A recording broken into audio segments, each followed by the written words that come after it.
Honorable Jean-Claude Zamba, bonjour. Bonjour. Merci de nous recevoir. Qu'est-ce que vous craignez ces concertations qui sont déjà en cours? Non, le problème, ce n'est pas de craindre sur les concertations. Le problème est de savoir est-ce que le peuple congolais va se retrouver par rapport à tout ce qui se passe. J'espère que non. Il y a bipolarisation de la classe politique. Si aujourd'hui il y a un problème, le problème demeure justement par rapport aux élections présidentielles chaotiques.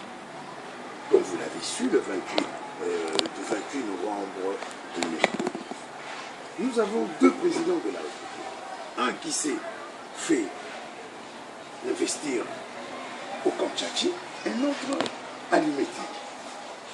Un qui est reconnu dans toutes les institutions mondiales.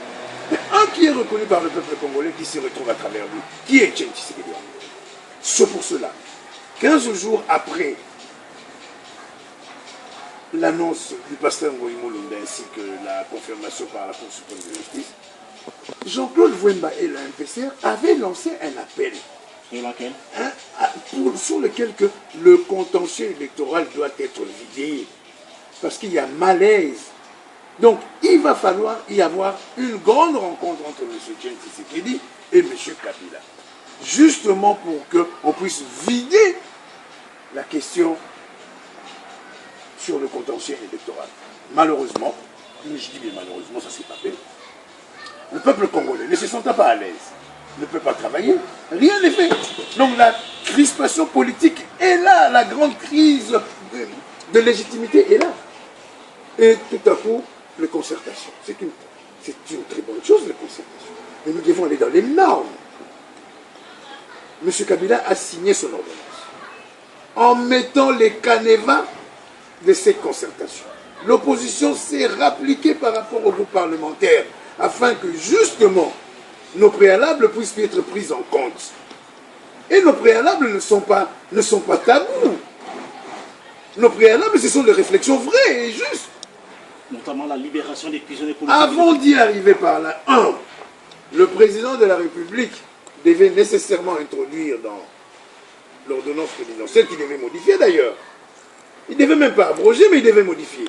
En incluant nos revendications. 1. Que le contentieux électoral soit vidé. 2. Qu'une amnistie générale, comme maintenant ce n'est plus la période d'une session parlementaire, qu'il puisse signer une grâce à tous les prisonniers d'opinion et les prisonniers politiques. Il ne faudrait pas faire de 700 prisonniers qu'on vient de lâcher sous conditionnel.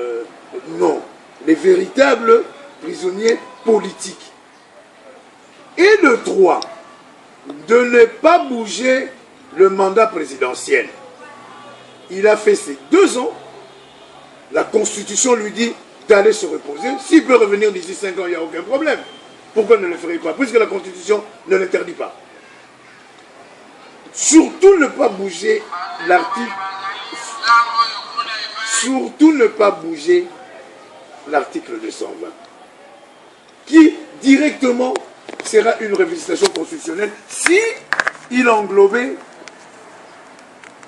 un gouvernement d'union nationale et une majorité élargie, comme l'a déclaré le président du Sénat, Kengo Wadondo, en même temps co-présidium nommé par M. Kabila pour les concertations. Nous disons tout simplement, à partir de ces faits et gestes que nous avons énumérés qui étaient à 8, nous pouvons faire l'affaire. Comment voulez-vous une concertation sans les Honoré Ngwanda, sans les Jacques Matanda Mamboyo Koudia Boubanza, sans les Chéli Wendo, sans les Anguy Madiata, sans les Kimboulou Moasso, les Tiyoyo Moufoukol, les Roger Bongos, les Freddy Moulongo, les Cheikh Fita et tous ces grands intellectuels scientifiques, ils sont en Afrique, aux États-Unis, en Océanie et en Europe. C'est pour cela que nous avons dit que les gens ne peuvent pas venir. Malheureusement, les gens ne l'ont pas compris. Et avec la part que leur avait lancé M. Kengo Wadondo, qu'il y aura un gouvernement d'union nationale et qu'il y aura même une nouvelle majorité présidentielle. C'est pour cela que nous avons conclu, toutes ces personnes qui sont rentrées au conclave, maintenant sont dans la nouvelle majorité présidentielle de M. Kabila. Alors, il y a parmi les thématique, on a parlé des réformes institutionnelles dont vous craignez la modification de cet article 220.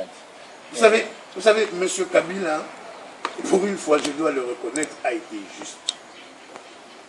Les Congo, le Zaïre Congo, le Congo-Zaïre, est passé à travers plusieurs forums. Et toutes ces thématiques ont déjà été élaborées, étudiées même, puisque la constitution de 2006 vient des accords de Sun City. Les accords de Sun City ont été par rapport à la conférence nationale souveraine. Nous devons parler tout justement de la crise politique. Comment résorber? Et puis après, chercher un cadre de concertation entre le pouvoir d'aujourd'hui de M. Kabila et l'opposition d'aujourd'hui. Et que demain, ça peut être l'inverse. Mais chercher au moins un cadre là où les Congolaises et les Congolaises doivent se parler à chaque instant. Ce qui est vrai, cette résolution, qui est finalité, la conclusion de ces résolutions sera, n'est-ce pas, opposable à tout le monde. Non, le problème, non, ça n'a jamais été dit ainsi. L'ordonnance présidentielle de M. Kabila stipule que les résolutions et les recommandations iront tout d'abord à la personne qui a créé ces concertations, qui est le chef de l'État et qui n'acceptera pas de se faire harakiri. Alors, en conclusion, que veut Jean-Claude Fema et son parti? Un dialogue franc. M. Kabila doit rencontrer M. Tshisekedi. Ça, c'est de 1. Pour qu'il puisse tout d'abord vider le contentieux électoral. Et puis 2, qu'une réconciliation nationale se fasse sincèrement. Et vous verrez que le peuple congolais va reprendre son travail et ira de l'avant. Ce n'est qu'à partir de ça, parce qu'il est impossible. Si aujourd'hui vous voyez les 780 délégués des concertations qui d'office sont devenus les conseillers politiques du gouverneur Julien Paluku, parce que le président Kabila a dit qu'il faudrait tout d'abord, donner la priorité pour que l'Est ne soit plus le ventre mou de notre pays. Donc les 780 conseillers politiques de M. Paluku qui sont là-bas actuellement au Palais du Peuple. Et puis de 2, il faut faire venir le Rwanda, l'Ouganda, le Burundi, pour qu'ils puissent nous dire pourquoi ils nous en veulent autant. Ils sont à Kampala, monsieur. Hein? Mais justement, ils sont à Kampala juste pour le sapoudrage. Mais la vérité, c'est où?